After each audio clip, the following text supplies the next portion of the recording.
এই যে লক্ষ লক্ষর গল্প, যেই গল্পর মিথ্যাচারের উপর ইতিহাস খুব অল্প সময়ে ভ্যানিশ হয়ে যায়, এটা আমাদের শহীদদেরকে অসম্মান করে। এটা প্রকৃত শহীদদের তালিকা করে কোনো স্মৃতির স্তম্ভ আমরা এখন পর্যন্ত করতে পারি নাই। তাই সেই জায়গাতে সেই অভিজ্ঞতাকে সামনে রেখে আমরা সরকারকে আহ্বান করছি যে 24-এর গণ অভ্যুত্থানে যারা শহীদ হয়েছেন তাদের প্রকৃত কমিটি করে তাদের তালিকা ঠিক করেন। ইতিমধ্যে আমরা দেখতে পেয়েছি যে তালগাছ থেকে আমগাছ থেকে রোড অ্যাক্সিডেন্টে, টেসলা মোটরসাইকেলের অ্যাক্সিডেন্টে মারা গেছে এমন লোকদেরকেও তালিকাভুক্ত করা হয়েছে। আবার এমন জেনুইন যোদ্ধা যারা আন্দোলনে শহীদ হয়েছেন কিন্তু আওয়ামী ডাক্তার এবং আওয়ামী স্বাস্থ্য মন্ত্রণালয়ের কারণে, আওয়ামী হাসপাতালের স্টাফদের কারণে তাদের তালিকা পর্যন্ত মেডিকেলের রেকর্ড থেকে মুছে দেওয়া হয়েছে।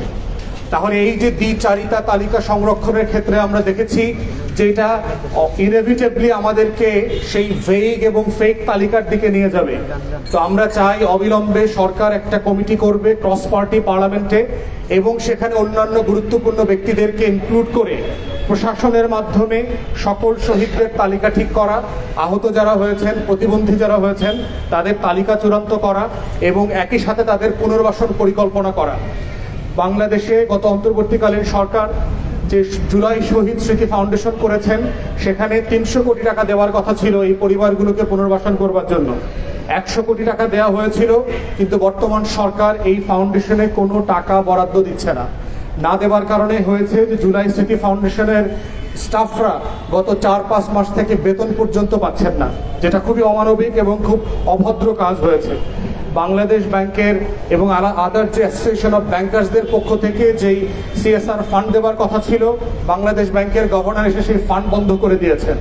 অতএব আমরা সরকারকে আহ্বান করছি পুনর্বাসন প্রকল্প যেগুলো উদ্যোগ নেওয়া হয়েছিল সেগুলো পেশাদারিত্বের সাথে যদি করতে চান সেটা অবশ্যই মুক্তিযোদ্ধা মন্ত্রণালয় থেকে বের করে এনে জুলাই শহীদ স্মৃতি ফাউন্ডেশনকে এই দায়িত্ব দিতে হবে, যারা পেশাদারিত্বের সাথে এই কাজ করতে হবে। তৃতীয়ত হচ্ছে জুলাই স্মৃতি জাদুঘর নিয়ে যে তালবাহানা চলছে, আমরা আশ্বস্ত হচ্ছি যে 5ই আগস্ট নাকি এটা মাননীয় প্রধানমন্ত্রী উদ্বোধন করবেন। শুধু উদ্বোধন করলে হবে না, এটাকে বাংলাদেশের শিক্ষার্থীদের কারিকুলামের সাথে কিভাবে কানেক্টেড করা যায়, এটার মানোন্নয়ন করা, যেখানে যেখানে আরো ফান্ডিং দরকার সেই জায়গাগুলো করা দরকার।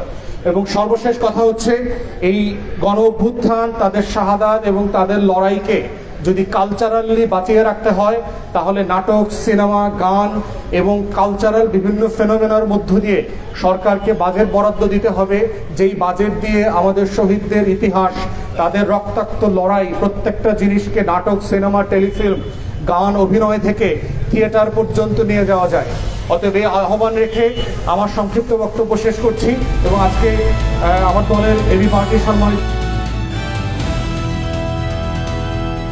দিনাজপুর টিভি, মানুষের জীবনের কথা বলে।